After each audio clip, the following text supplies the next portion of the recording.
What is up, YouTube, and welcome back to Carter Noiseworks. My name is John, and today we are going to be talking about the ABCs of basic pedal repair.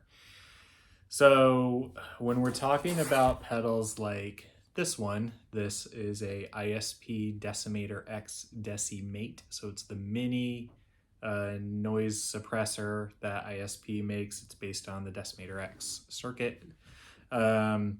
So pedals like this, or pedals like this one, this is one of the JHS 3 series fuzzes. So I've repaired both of these pedals, and really the repairs were pretty basic, and the symptoms are, essentially caused by the assembly of these. So the boards are manufactured and the components are surface mounted in China, and then the pedals themselves are assembled by hand by JHS here in the US. The enclosures are also painted overseas, and that's one of the bigger issues with these kinds of pedals. But these are built and assembled in China, and so you have similar issues with pedals like these where the enclosures are painted, where the components are surface mounted and then they're assembled. They could be assembled here or they could be assembled in China, right? And so sometimes you will have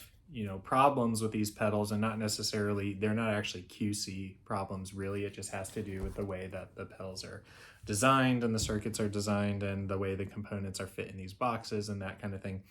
And sometimes that will cause problems with these kind of pedals, and you might think that the pedal is broken or that it doesn't work and all that kind of thing, and really it's just a symptom of something like the circuit's not grounding, for whatever reason. And that's really what we're going to talk about. So if you have a pedal like this one, so this Noise Gate, the guy bought it, brand new, had used it for a while, and it actually introduced a very audible hum into the circuit. So instead of this gating, well, it was gating, the gate was working, but the signal coming in was quiet and the signal coming out had this hiss, this like very audible hum that it was introducing.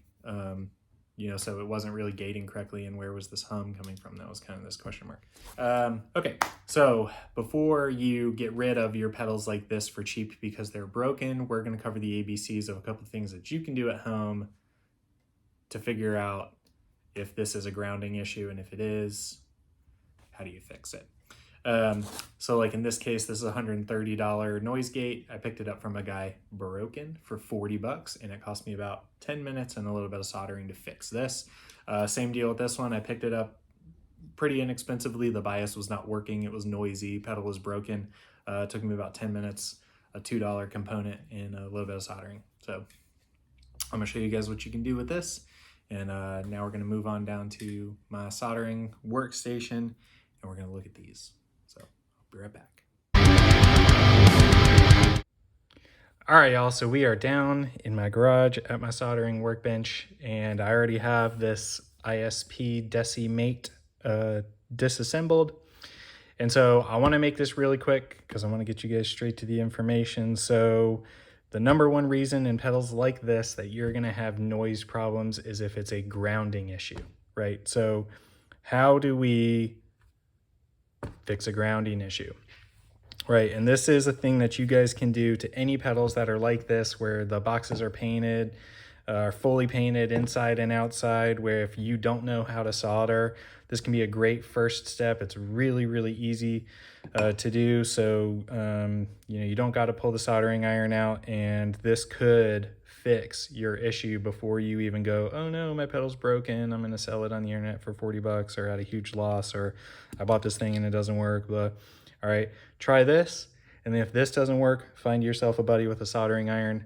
I'll show you at the end of the video the points to look out for that. So, all right, so when we're looking at a circuit like this, there are three main places where the circuit is gonna ground. So here on the switch, and here on the input and output jacks. So these are stereo jacks, stereo board mounted jacks, and they are actually not even using the middle part, which is the stereo part. They're just using the sleeve part and the tip part. So one of these will be the part that carries the signal, and one of these will be the part that grounds it into the board. There's also connections that come from the board across this ribbon to this switch that are grounding points. So the number one thing to keep in mind is that you have to have somewhere for that ground to go. It has to ground somewhere metal to metal. So when you have a box like this where the inside and outside is painted, there's nowhere for the ground to go because they've painted the entire box. It's called overspray. When they overspray the box, it fills up the insides of these holes where your switch goes, where your knob goes, where the input and output jacks sit. So there's nowhere on this box where you're actually having metal to metal contact between your components that ground and the box, the part where the ground is supposed to go. So the easiest way to fix this is to get a razor blade, pull your circuit out of your box, and check the insides of these. This is the input jack side, of the output jack side, of the inside side where the switch connects, and then for good measure, there's no grounding in here, but you might as well clean this up while you're at it. You don't need to do the LED spot because that's plastic, and you don't need to do the 9-volt spot because that's also plastic. So all you're going to do is take your razor blade, shove it into this hole, and you're just going to do like this. You're just going to clean that hole out. So I've already done this one. I fixed it yesterday and I tested it today to make sure it works, and it does. But all you're going to do is just scrape the inside of these holes. You're going to scrape this, and you're just going to take the plastic off, or not the plastic, you're going to take this paint off, and you're going to get this back to metal. So once this is back to metal, then you have a very clear connection. You'll have a very clear connection between the components where your ground spots are, and those will metal to metal touch the box. And so now you'll make a very good grounding connection to the box. Ta-da, your noise issues should be solved. All right, so that's the first place to start. Anybody with a little razor blade, and of course be careful, don't cut yourself, can do that. The second thing that I would do would be just to make sure that, especially with these little mini pedals, there's not a lot of room inside these 1590A boxes, that you're not making any inappropriate connections from the switch solder joints from the back of the inputs to your backplate, right? You can sometimes have signal. If these touch, if this touches as it's sitting inside the box like this, then you can have, even though this is painted, you could have connections be made from the components to the backplate, which is bad. You don't want bad connections to get made. You want these to not touch. So one thing that you can do is just take some electrical tape, don't stretch it out, just kind of pull it off nice and easy, cut it off with some scissors, and then stick it on here everywhere where there would be a component close to the backplate. And then this will make sure that none of the components are touching your backplate, so you're not getting bad connections or inappropriate connections on your backplate, and your components are making a very clear, good connection to the box so that it can ground properly. Okay, so that's basically 101. So if you wanted to take a step up from there to 102, you would need a soldering iron. So I have a Weller Digital professional soldering iron. I probably wouldn't get a soldering iron if you don't have one that's any less than $70. That's probably a little too cheap. I know Josh from JHS recommends a particular one that was about as expensive as my Weller Pro. So I would probably recommend the Weller Pro if it was me. But he uses like KOTOR or something like that. I can't remember.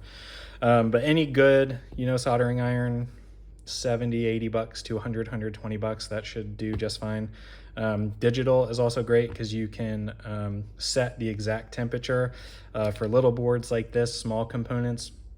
325 degrees Celsius is the perfect temperature for this kind of thing. Doing big components, 345 degrees Celsius. So anywhere in that range, and the more exact you can be, the better, because you will lower your risk of damaging components or damaging the board or anything like that. So if you do have a soldering iron, you do want to know how to solder. Essentially all you're going to do is heat your soldering iron up 325 degrees Celsius.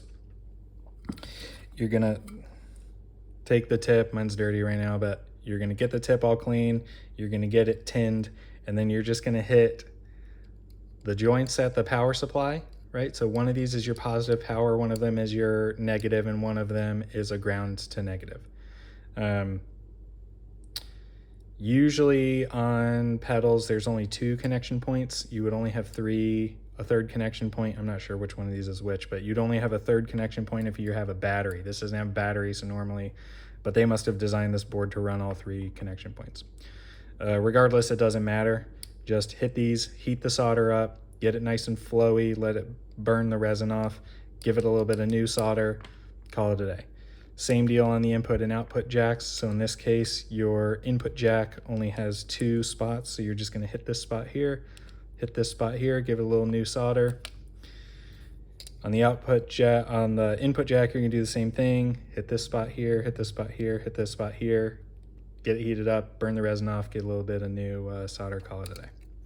You can do the ribbon cable too. So this ribbon cable takes your in-out signal and your ground from the board to the jack, to the switch. So just hit these points right here, hit these points right here, hit the points on the switch, and that's essentially it. Right, so start here, clean up your box, give it a little bit of tape, and then if you have the ability to solder, have a soldering iron or a buddy who can solder, just clean up those points, because those are the points where you're going to have your in signal, your out signal, your power hits the switch and the PCB, and the power is going to be grounded to the board, and then where your in and out jacks will ground to the box. So, and those are basically all the connections you need to make sure for sure you're making, and that will ensure that your board is probably 99% grounding. You know, most people are not going to come in here and be fixing surface mounted components. You could if you're really experienced, but if you just want a quick way to make sure that your, you know, pedal isn't totally bricked and you need to send it back to the manufacturer or whatever, clean up your box, clean up the solder joints where the ground's hit.